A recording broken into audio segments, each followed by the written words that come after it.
Welcome to the NonProfit Voice, a podcast series brought to you by NonProfit Pro, the go-to resource for nonprofit management and strategy. In each episode, we're going to sit down with leaders of nonprofit organizations, the people responsible for paving the way for our sector, along with key technology strategy partners who are transforming our industry.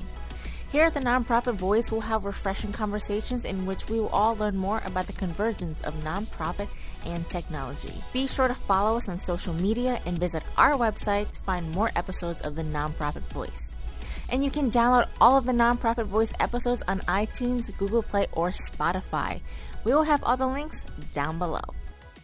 Hi, welcome back to the NonProfit Voice. I'm Amanda Cole, the editor-in-chief of NonProfit Pro and host of today's episode. Thank you for joining me on today's podcast, where we were discussing Giving USA 2022, the annual report on philanthropy for the year 2021. Here to speak all about it, I have Laura MacDonald, Giving USA Chair, and Una Osili, Associate Dean for Research and International Programs at the Indiana University Lilly Family School of Philanthropy. Welcome, Laura and Una. Thank you. Before we get started, can you just tell me a little bit about yourself and your work with Giving USA? Laura, you want to go first? Sure. Our firm, Benefactor Group, is a member of the Giving Institute, and the Giving USA Foundation is the public service initiative 501c3 associated with the Giving Institute. So we're formally the publishers of Giving USA, and I had the privilege of starting out, early in my career, as just someone who embraced the research when it came out every year and applied it to my work. More recently, I had the opportunity to serve on the editorial review board, which is one of the two primary volunteer corps that help support the writing and publishing, and then moved my way up through the ranks of the foundation board. So I now serve as chair of the foundation board and have considered it a great privilege to be a part of this research. Great. And Una? Yes, I am an academic by training. My PhD is in economics. I spent a lot of my career in academic work, research, writing, teaching, and about now for more than 2 decades, I have played a role as the lead researcher on the Giving USA project. It is also such an honor to collaborate with Laura and so many colleagues at both the Giving Institute and the Giving USA Foundation. We speak a lot about collaboration in the nonprofit sector, but this is a true partnership. We have worked on this, as I mentioned, for several decades. The Lilly Family School brings the research expertise, but our colleagues at the Giving USA Foundation bring the lived experience, their work with clients and nonprofits around the country. And I think that's what makes this project so meaningful and so relevant, because we have the academic rigor, the scientific integrity with the data, but then we also have those implications and actionable insights that emerge from our colleagues at the Giving USA Foundation. So thrilled to be here with you today. And also, I think one of the best kept secrets with Giving USA is really the longevity of the project. Dates back to 1956, and it allows us to see not just where American philanthropy has been, but also gives us a glimpse into the future. So for all of those reasons, this is really an exciting season for us to have this data at this very important time in our nation's history. Okay, great. Well, let's hop into it. So Giving grew 4% to about $485 billion last year. So when adjusted for inflation, it went down slightly, but that's compared to 2020, of course. So kind of how are you feeling about the 2021 numbers? I know I feel my confidence is bolstered. My belief in the power of philanthropy is heartened. I really see this as a sign of the resilience of charitable giving and of the resilience of the generosity of American people. We saw such remarkable growth in 2020, given everything that was going on. And so from 19 to 20, it grew by 9.5%. I believe Una will fact check me on all of this. And that was remarkable given both some of the financial constraints that American households had during that difficult year of 2020, but also the very real and obvious needs. And then every year we start again at zero. It's not an annuity. It's not like it keeps growing from its base. We start at zero again every year. And so to see that it not only met, but eclipsed that growth in 2021, I take as just a real affirmation of the work that we do and the generosity of donors in America. And Una, did anything surprise you at all in the overall data? I think it's important to note that we have several factors at play here for the 2021 results. Number one, a very strong economy, and this should be very encouraging for donors and for nonprofits to realize that in this strong economy, donors not only stepped up, but actually stepped forward in their giving. So this 4% increase in nominal terms, adjusted for inflation, giving held steady. The big factor in 2021 that we have to emphasize is inflation.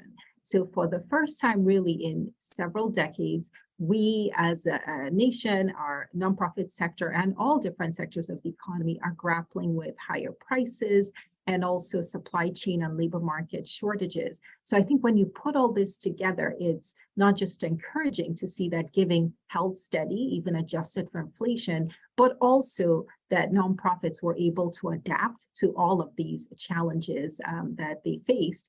And we've seen enormous resilience and innovation in the nonprofit sector. So I think these numbers, this new record, $484 billion, is about 2% of GDP, really speaks to the strength of the nonprofit sector and the persistence of generosity. We didn't see donors sort of pull back.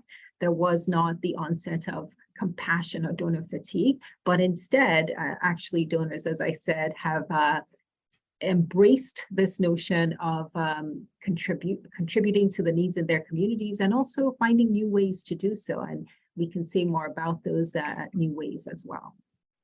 Perfect. Let's hop into the sources of giving to start. So for individual donors, it looks like that continued to grow. And the report deemed mega gifts as kind of a big contributor of that. But individual giving as a percentage continues to decline. So what does that tell nonprofits about the state of individual giving?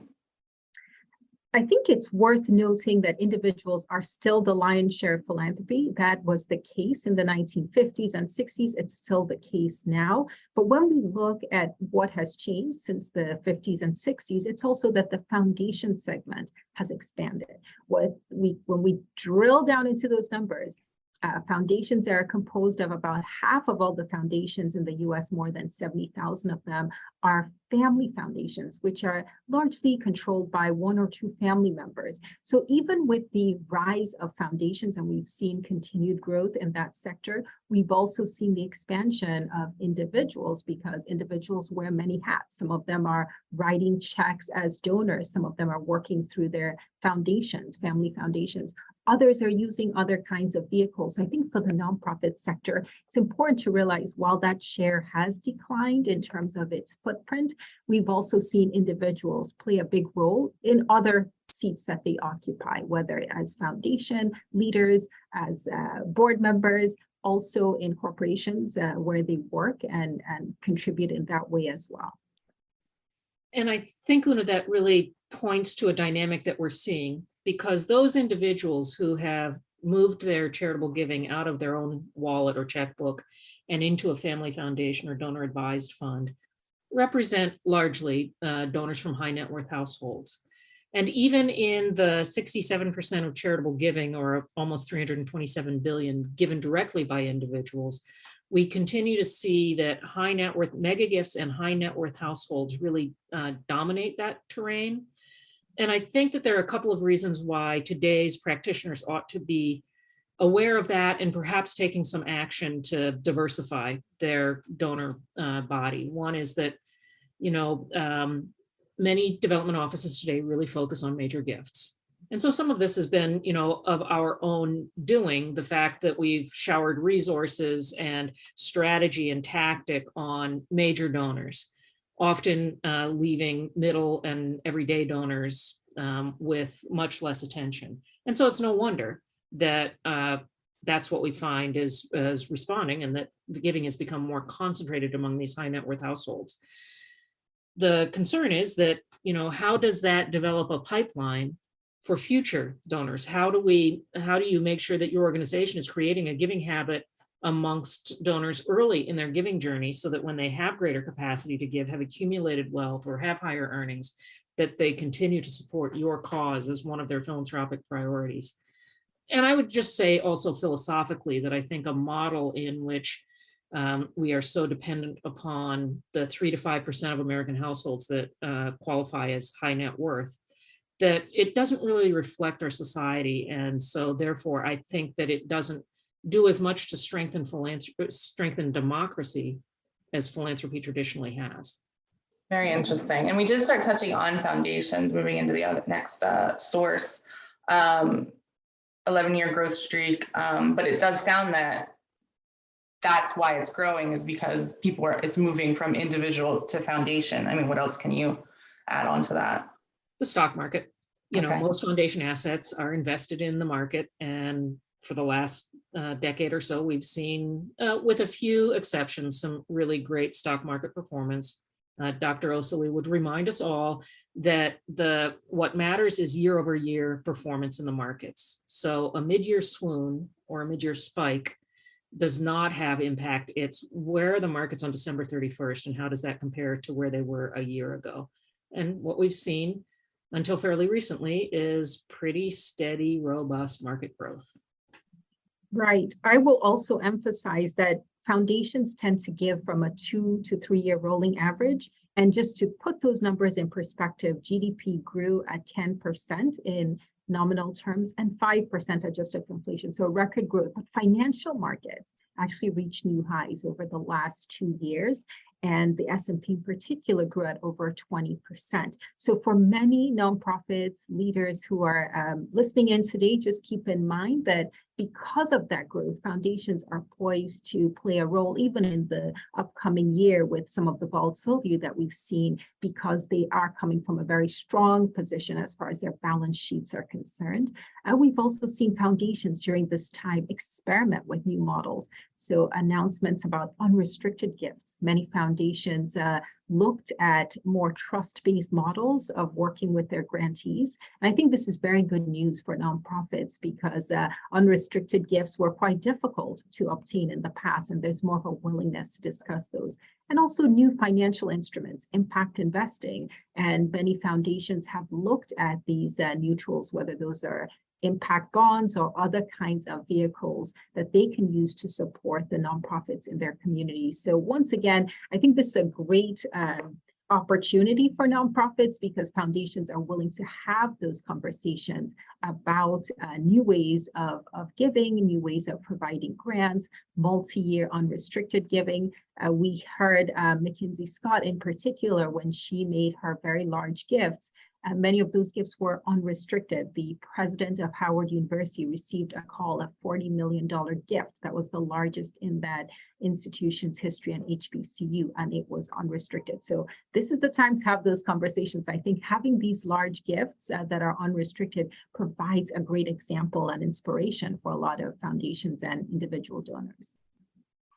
Okay, great. And next up is bequests, which had a record year in 2020, but was the only category to drop before adjusting for inflation in 2021. Is there any cause for concern there, or was it expected? I would say bequests are the most volatile segment of the charitable landscape. We see a lot of volatility in bequests simply because they are influenced by very large bequests closing. And this has less to do with fluctuations in the economy and more driven by the timing of those large estates.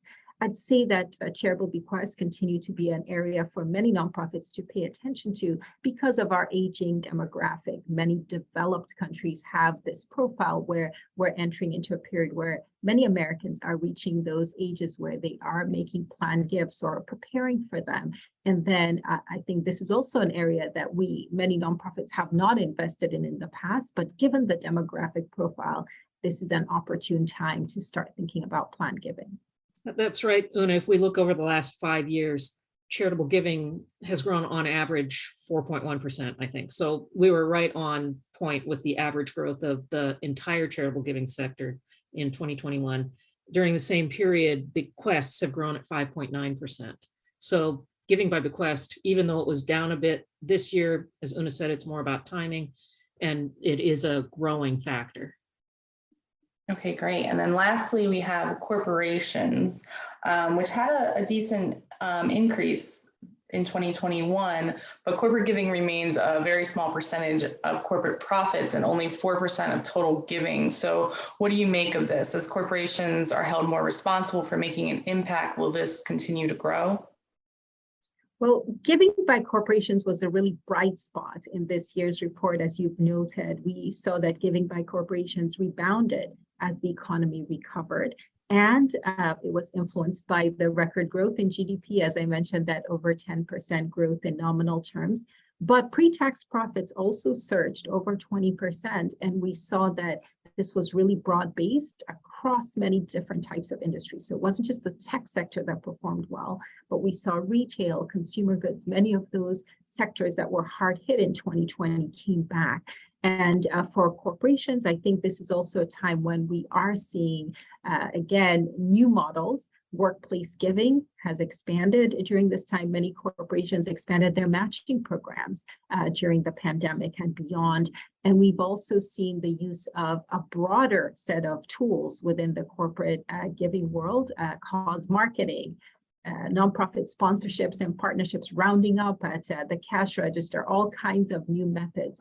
So for corporations, however, I think looking ahead, we're also seeing them playing a bigger role in their communities, not just through their dollars and volunteer hours, but also taking important positions on issues. So I think for many nonprofit partners, it's important to start to think about how to work with the corporate community and where there could be alignment, especially in this era where corporations have really responded to the needs of communities. Laura, you may have some additional points as well. Well, I think that there are some enormously generous businesses and corporations, and that they might express that generosity in many ways, certainly giving through the corporation or through the corporate foundation, which is also counted in this sector, is just one of them. We saw a lot of corporations developing workforce development programs to serve both their communities and to provide pathways out of poverty. Those don't show up in the charitable giving dollars. That's probably an initiative that they're doing internally. And so I think there are many ways. And we know that things like marketing partnerships, et cetera, represent at least as much as this corporate giving total, but is counted outside. But I will say, it's disappointing that corporate giving remains below 1% of corporate pre-tax profits. It's now declined to 0.7%. You know, there were eras when it was pretty stable at 2% of corporate pre-tax profits, which would mean it would be more than double the number that we are seeing here. And let's remember that back in the 70s and 80s and 90s, Ken Dayton, the Dayton family had a chain of nice department stores in the upper Midwest, and that became Target Corporation. Ken Dayton advocated for 5% of corporate pre-tax profits. He felt that it was good for both the corporation and the communities that they served, and we're nowhere near that today. Interesting. And before we hop into sectors, I know we talked about inflation earlier, so I just was curious. Obviously, you know, it played a role in the 2020 numbers, with some areas seeing growth, and then once adjusted for inflation, they would be declines.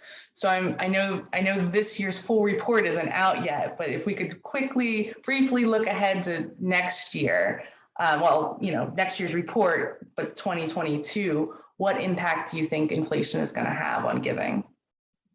It's a very good question, and one that's continuing to evolve with lots of headlines being made. I think for many nonprofits, this is a challenging time because they're adjusting to higher costs of providing their services, but also expanded needs in communities as American households grapple with the impact of rising food prices, rising energy prices, and higher costs across the board. So I think that these are challenging times. However, what's also important to learn is that these times when Americans have these important needs, also an opportunity for many donors to make transformational gifts. And we've seen, as we look at the data over time, that during recessionary periods, there are sectors of the giving landscape that benefit tremendously. Giving to basic needs, for example, rises during a downturn. And so many donors want to give where their gifts can make a difference. So I think the big takeaway as we think about inflation is that there adaptations and adjustments that nonprofits are going to have to make, especially on their service delivery models to contend and grapple with this higher inflation. But on the generosity side, it continues to be an opportunity to share how they are making a difference in their communities and how their mission is still relevant. Yeah, I think you've said, Una, that there does not appear to be a direct correlation between inflation and charitable giving. And yet there is a correlation sometimes between inflation and other adverse economic factors like moving into a recession. And so, we're still looking at that. For many of the organizations that we're working with, though, we also point out that if you've got a donor who has traditionally given you $10,000 a year, it's unlikely that they're going to round up to $10,700. Donors give in big round numbers. And so I think that really forces the nonprofit sector to think more creatively about both their existing donors and are there ways in which they can inspire them to give more generously, given the inflationary times that the nonprofit is in and where there are higher costs. And are there ways in which they can structure gifts? So for example, we have many capital campaign clients right now. We have seen in past times of economic uncertainty that some donors are really reluctant to make a 5-year pledge, for example, which has been the bedrock of capital campaigns. And so instead, what often happens is that donor will say, I'd love to think of myself as a $500,000 contributor to this campaign. I will make this year's $100,000 gift, but I'm not prepared to sign a pledge form until the market settles down a little bit. And so, some sort of a non-binding intent to give is sometimes necessary, not as useful, especially if the nonprofit organization needs pledges to secure short-term borrowing to begin the construction project. But I think adapting to the concerns that donors have during these periods of uncertainty is important. Okay, and back to the report also, but jumping into sectors, overall, with the exception of education, all sectors stayed on pace with 2020's figures or saw a jump in giving. So what stood out to you there? Arts and culture. We do a lot of work in arts and culture, and I was so happy to see that after a decline in 2020, one of the sectors that experienced a decline, and that is not unusual, that oftentimes arts and culture is sensitive to the other factors of the economy. And, as donors saw food insecurity, saw calls for social justice, they may have redirected some of their philanthropic resources there. But boy, it came roaring back with 27.5% growth in current dollar terms. And I was thrilled to see that. Although I think Una will probably tell us that some of that was driven by those mega gifts, which means that the impact on arts, culture, and humanities was uneven. Absolutely. I'd just add to Laura's point that arts and culture and humanities definitely saw a rebound in 2021, and that's really good news for arts organizations. It's also worth mentioning that arts and culture is one of those that's driven by the economy, so strong stock market impacted giving to this sector. And with the return to some in-person fundraising, in-person events that allowed arts and culture organizations to have some recovery. Similar, I think, good news story out of the health sector. The health sector in particular, you could say a bit of a surprise during the COVID year. They did see a decline, and a lot of that was explained by the fact that health organizations, American Cancer Society, American Heart Association, depend on in-person events and fundraising. All those walks and runs that we're familiar with, many of them were curtailed during the pandemic. So it's encouraging to see those organizations start to return to whether it's in-person or hybrid events, and a lot of creativity to sort of reimagine what's possible in this changing COVID world that we're all living in. But then also to see that the strong economy, both the financial markets and also the economic indicators, helped push both giving to health and the arts to kind of a rebound scenario. And, I wouldn't, if I were in education, I wouldn't be terribly concerned about that small decline that we saw. It's still the second highest amount ever given to education, eclipsed only by the outpouring of support that we saw in 2020, some of which was going to organizations like HBCUs or digital inclusion kinds of activities. And so I think I wouldn't read that. Somebody said to me recently, one piece of data is a point, two pieces of data are a line, three pieces of data, and it becomes a trend. So I wouldn't be concerned about that if I were in education.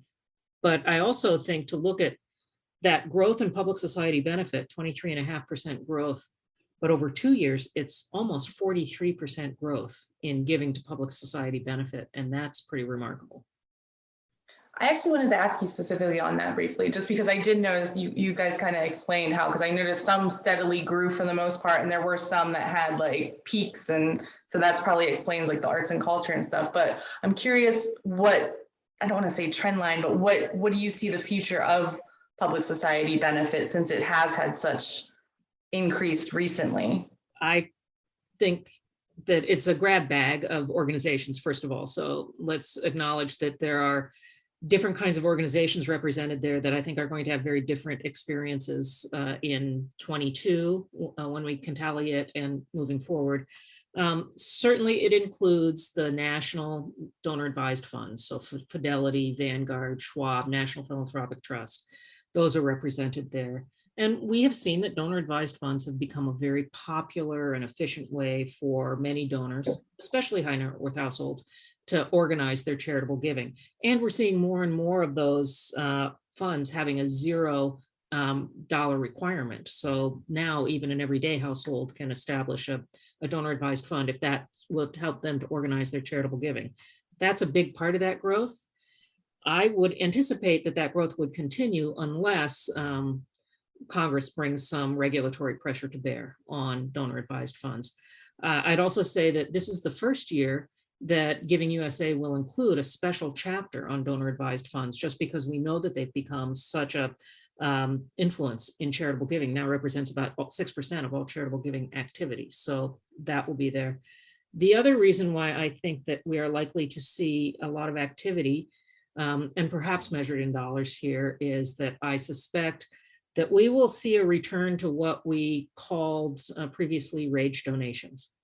I think that the polarizing political environment that we find ourselves in, and some national headlines that elicit strong agreement or disagreement, will have one of the ways that people will express their views is by supporting the nonprofit organizations that advocate for or against some of the things that we're seeing in society today.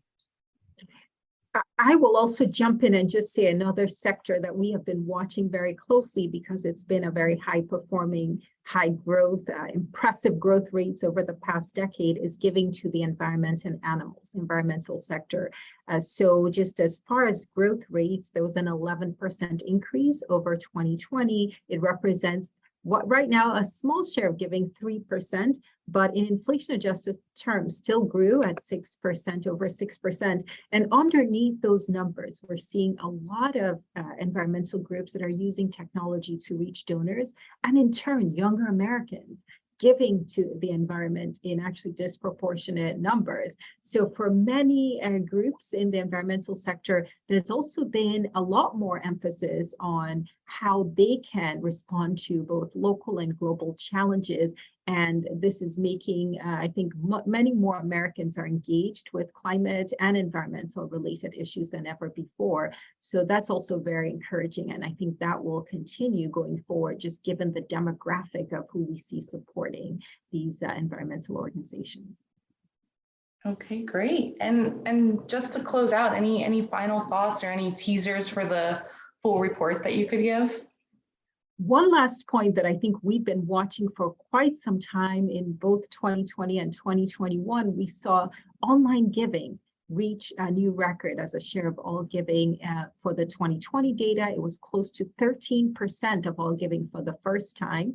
And even in this year's report, there's been some sustenance of that, with over 12% of all gifts made online. So lots of, I think, change during this time. The big message is the need for nonprofits to continue to adapt. We've seen remarkable innovation already, but if I had to issue one call to action, it would be, how do nonprofits continue to innovate also understanding that building relationships is the bedrock of philanthropy. And that's often more challenging in a hybrid world, building trust and building relationships. But there are many new tools and opportunities to do so. And we expect that many of these trends will continue going into the future. And I'll just remind folks that we released the top line data that we've been discussing today on June 21st. And release of the full book will occur on July 12th. And so those who subscribe to Giving USA, and remember it's a subscription model now, will have access to the full book. And I would encourage practitioners to use that as a resource. As Una said, it's not just a bigger and deeper exploration of the data. Indiana University does a wonderful job of curating other significant, incredible studies over the course of the year. So they'll bring in things like the Fundraising Effectiveness Project and other kinds of measures. And then finally, the editorial review board will weigh in with some actionable insights, practitioners' comments about how to apply that data to whatever sector you might be representing or whatever sources of funds you might be pursuing. Okay, perfect. So that's all the time we have for today's episode. Thank you to our guests, Laura and Una. It was great chatting with you two. Thank you for listening. I hope you enjoyed the in-depth look at the Giving USA report. And on behalf of NonProfit Pro, I'm Amanda Cole, and we will see you on the next episode of the NonProfit Voice. Thank you so much for joining us. We look forward to seeing you on the next episode of the NonProfit Voice. You can listen to more episodes of the NonProfit Voice at nonprofitpro.com/podcast/the-nonprofit-voice. And remember, for your convenience, you can stream any and all episodes of the NonProfit Voice on iTunes, Google Play, and Spotify.